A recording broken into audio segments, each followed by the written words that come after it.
Hello, you are welcome. My name is Fetuga Majid. I am a digital marketer and the team lead at Palladium Innovation. I will be starting up a series where I will be prompting ChatGPT, and artificial intelligence, some questions, and I'll be reviewing some of the answers with you.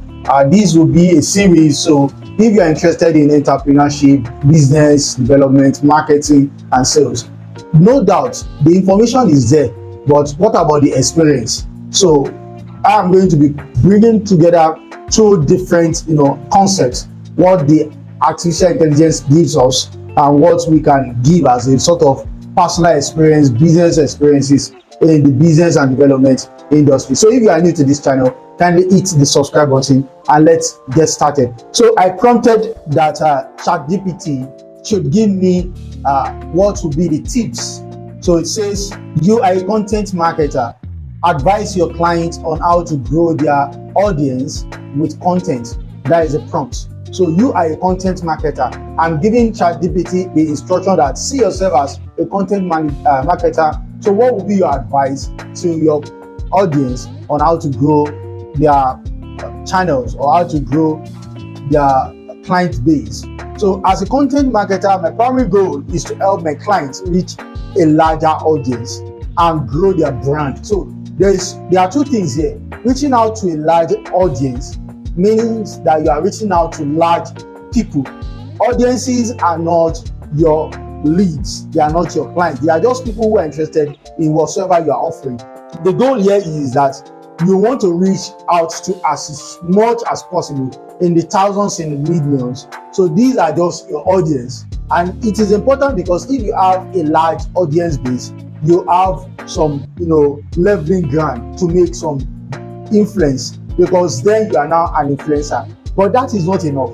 There is something here, and to grow their brand. So how do you grow your brand? Your brand is your perceived identity, the experience people will see when relating to your business. So your brand is like an idea that people will understand, that people will appreciate if they relate with your business. So how do you create a brand identity whereby your audiences will appreciate what you do and they will know you for who you are? Just like a Toyota brand. A Toyota is always looking at a classic vehicle that is extremely cheap compared to the rest, and even all the parts are much available. Do you want to compare that with a Lamborghini or with a Ferrari? So you can see that there is always a very different concept or understanding. So the first thing is to know your audience. Definitely you need to know your audience. Understanding who your target audience is and what is their interest. Now, the first argument is know who your target audience is. Now you have a business, you want to sell something, you are bringing something into the marketplace. Everybody will not be your customer. Everybody cannot buy your product. Probably your product is high ticket or low ticket. So the first thing you want to do is to understand who your potential audience will be. Who are you looking for? I am looking for business people. I'm looking for entrepreneurs. I'm looking for companies, because what we do is literally bringing businesses online. So that is what we do. That is what we do at Palladium Innovation. We bring businesses online. We help business to run their marketing online, generating leads, optimizing for awareness, growing sales, and these are the virtual services or placement. So if you are doing that, you are not looking for somebody who wants to learn mathematics or who wants to learn Arabic or who wants to learn English language. You really just want to look for people who have the value and they are looking for potential customers to buy and exchange the value from. So you want to know your audience, and you definitely want to know their interests. What are they interested in? So many people really do not want you to be a problem to their problem. They want you to be a solution to their problem. So if the problem is, how do I even come online with all this online saturated placement, then we get you covered. So the second thing is you should know what their interest is. If their interest is achieving a greater height other than where they are now, then you want to make sure you identify their interest, and then you start creating content that resonates with them. Conduct market research to gather insights on your audiences. Demographics. So when we say demographics, we are looking at their location, age category, sex category, gender, location. These are part of demographic. Psychographics, okay, whether they are those who buy, engage shoppers, or those who like, those who engage. What is their psychology as far as what they are relating with online? Whenever they see product adverts, do they buy? You see, there is this algorithm as far as this social media channel is concerned that tracks every level of engagement, even if you go to a third-party website. So it means that if you are running a campaign on Facebook and you are driving your traffic to a website, then there is a pixel of, if you are using Google, there is a Google Analytics. Likewise, even if you are using LinkedIn or Twitter or any of these platforms, there is a measuring tool that measures what your audience that clicks from the ad to your website, what they go and do on your website. So the algorithm actually knows those who buy and those who do not buy. So we want to appreciate that in order for us to understand our audiences. So let us take that again. Know your audience. That's the first recommendation. Understand who your target audience is and what their interest, which is crucial to creating content that resonates with them.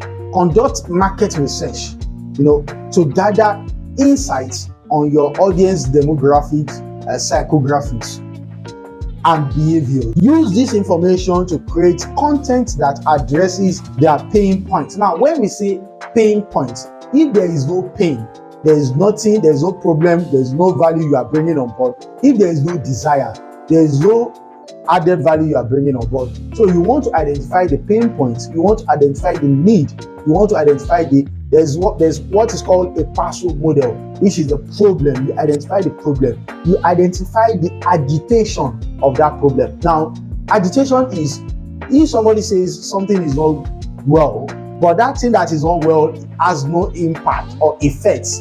It is no positive impact, no negative effects as far as the situation is, so there is no agitation, there is no need to, there is no craving of solution. So there is no agitation. Even if you identify the need, the problem, but the problem has no agitation, trying to solve that problem may not be of huge value, okay? Unless the problem has an agitation, meaning that people are already looking helter-skelter for solution. So there is a user intent. There is something within the user. There is a need. There is a reason far beyond identifying the problem. There is a reason for the user to look for solution. And you have identified the problem for the user. You need to identify the reason, the agitation. Once that agitation is identified, then you offer the solution. Now, there is this PASO, like I said, the problem, the agitation, the solution. Then you now state the expected outcome. Outcome meaning that what will be the end result if this problem is to be solved. This will be the end result. So when people are buying into your products or services and they understand you for what you will deliver, they will be able to hold on to that deliverables, that this is what you are going to give in value in return. And that is where this interesting tip becomes very important. So when you are relating with your audience, you can look at it from different perspectives. You can look at it from age brackets. Some problems are not problem whenever you are in the certain age range. The problem of divorce will never be a problem to a child. Okay, it can have some agitation, but it's not a problem because the problem is for the married couple. Now, but there is going to be a problem for a married couple that is not going to be a problem for a child. The problem of divorce, likewise, can be an immediate problem, a situation to the married couple who may be looking forward to having it solved. The problem of sales and marketing is important to a business owner, but it's not important to a student who is in the class trying to learn how to pass his or her exam. So the problem being identified is one thing.